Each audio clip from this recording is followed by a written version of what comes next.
Cara pasang LCD Redmi Note 11, cara gantinya ya, karena ini sebelumnya LCD-nya retak. Nah, karena kedudukan item sebelah jadi diganti. Jadi sebelum masang kita bersihin dulu nih bekas sisa-sisa lem yang ada di frame-nya, kita bersihin dulu biar bersih, biar presisi. Karena apalagi ini kan LCD-nya gantian, karena aslinya dia kan AMOLED, jadi kita belinya cuma pakai yang IPS, karena kalau yang AMOLED harganya lumayan, jadi kita ganti yang biasa aja. Kita bersihin dulu sebelum dipasang nih bekas-bekas lemnya biar bersih, biar agak presisi. Tapi biasanya kalau LCD AMOLED aslinya itu dia agak tipis, jadi kalau udah diganti pakai gantian yang biasa, pakai yang IPS, itu agak tebal LCD-nya. Nah, saya pakai merek Expas nih, ini agak lumayan tipis juga nih, rekomen juga nih buat HP AMOLED yang ganti pakai LCD biasa. Rekomen juga nih pakai merek ini nih, dia agak lebih tipis dari merek-merek lainnya, agak lumayan presisi juga. Sebelum pasang saya tes dulu nih.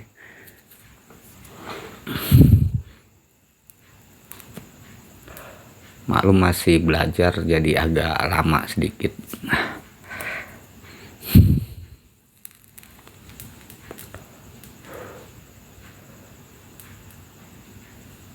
Saya tes dulu,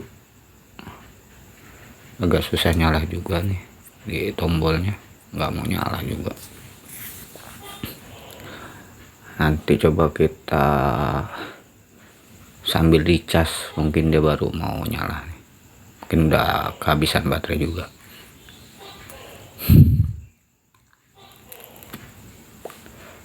Kita colok casan dulu coba.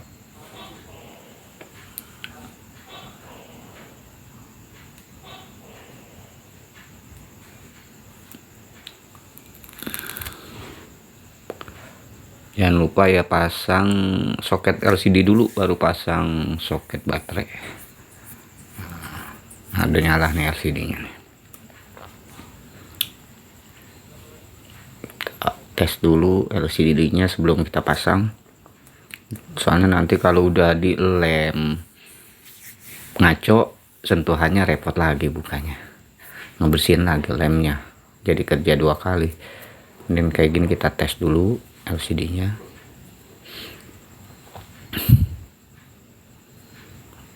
Sini lumayan bagus.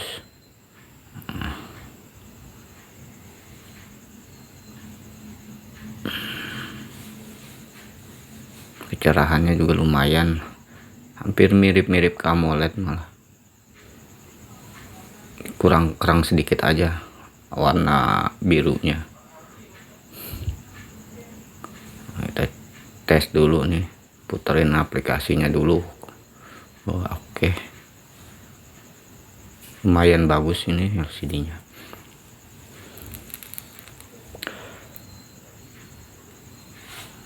Responsif juga.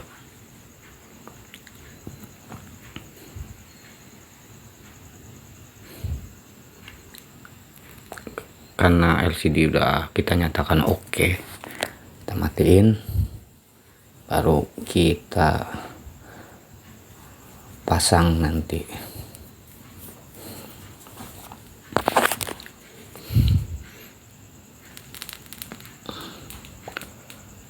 Kita buka soket baterainya dulu, nah, baru soket LCD.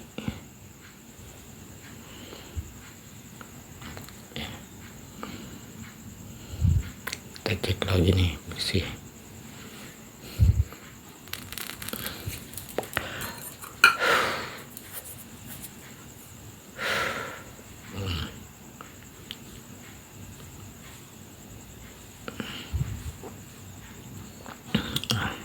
Kita cek dulu LCD-nya presisi apa enggak, pas apa enggak. Nah, Oke, ini lumayan presisi sih LCD-nya, enggak tebel, enggak ketebalan, enggak tipis pun ya, karena ini IPS nggak mungkin tipis juga. Kalau tipis sudah pasti presisi dia. Ini agak sedikit aja sih, tapi masih bagus nih. Maklum nih lemnya betul-betul sisa-sisa, jadi digubet-gubet aja dulu biar keluar.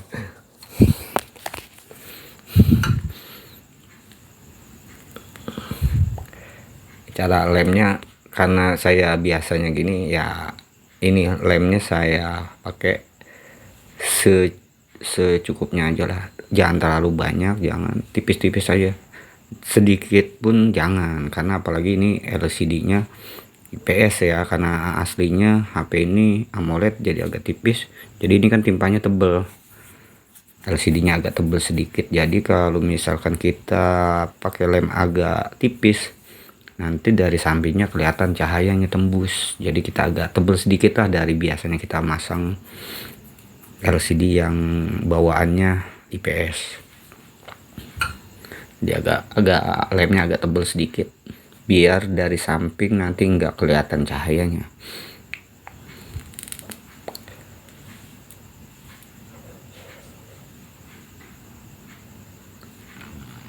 Kalau saya biasanya di pinggir kalau ngelem, nggak pernah di tengah, kebiasaan di pinggir soalnya.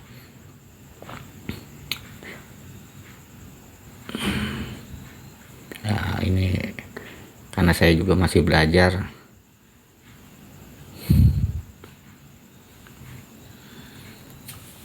jadi agak lama sedikit lah durasinya. Oke.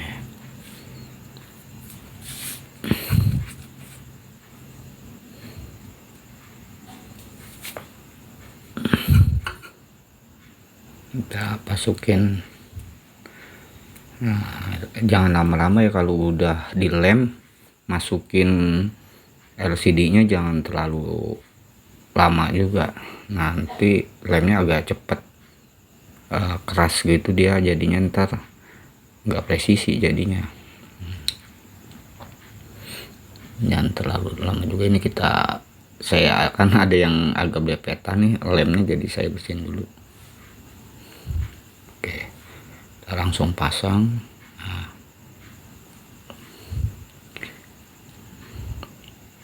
kalau buat saya pribadi, biasanya masangnya ini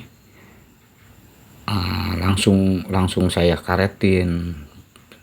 Habis pasang soket-soketnya langsung saya karetin, saya nggak pasang casingnya, nggak pasang casing, karena takut kelamaan pasang casing, karena masang baut-bautnya, jadi takutnya nanti lemnya nggak rata, ngencengnya nggak rata, karena kan namanya manual, kita ngeluarin lemnya itu pasti ada yang tebel, ada yang tipis di pinggirannya itu, jadi gini. Nah, sebelum kita ikat nih, kita bersihin dulu lem-lem yang agak bereber, yang mungkin agak banyak tadi, kan pasti nggak bakalan rata, namanya juga dipercetnya pakai tangan lah, manual, pasti nggak bakalan rata, ada yang tebel ada yang tipis, jadi kita harus bersihin dulu, soalnya nanti kalau dibersihinnya agak lama jadi agak susah juga ngebersihinnya, keras, jadi yang di dalam malah ikut kalau kelamaan kita ngebersihinnya.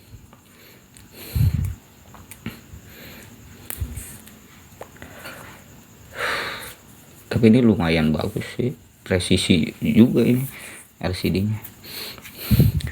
Langsung saya ikat, kalau saya tuh langsung ikat ini dulu, enggak langsung remnya atau tulangnya, backdoornya nanti belakangan kalau ini udah nempel.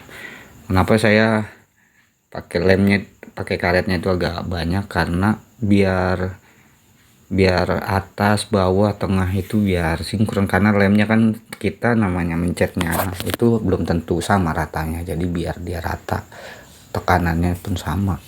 Kalau buat saya pribadi ya kayak gini lemnya gitu, lebih presisi lah pas jadinya. Kalau buat saya sih. lebih seneng kayak gini aja pakai karetnya. Soalnya ada juga yang nanya kok pakai karetnya banyak gitu. Kalau buat saya karena kita kan lemnya nggak bakalan rata gitu, jadinya kalau di atas bawah rata karetnya, ntar kerasnya pun rata dia, jadinya tekanannya pun sama antara tengah, atas dan bawah itu sama tekanannya. Kalau buat saya pribadi kayak gitu, ini cuma menurut saya.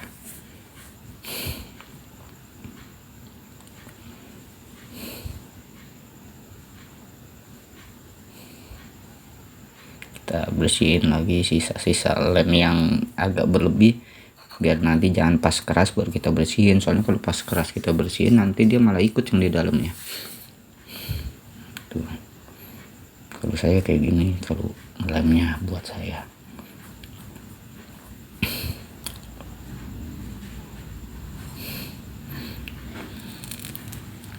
Backdoor itu pasti saya pasang belakangan sama frame. Setelah dikaretin gini, kita tunggu nanti sekitar setengah jam atau 1 jaman lah, paling setengah jam lebih sedikit lah, baru kita pasang nanti backdoornya, frame dan backdoornya. Ya maklum saya masih pemula, jadi kayak gini saya senang aja kalau kayak gini nih, jadi lebih aman dah, lebih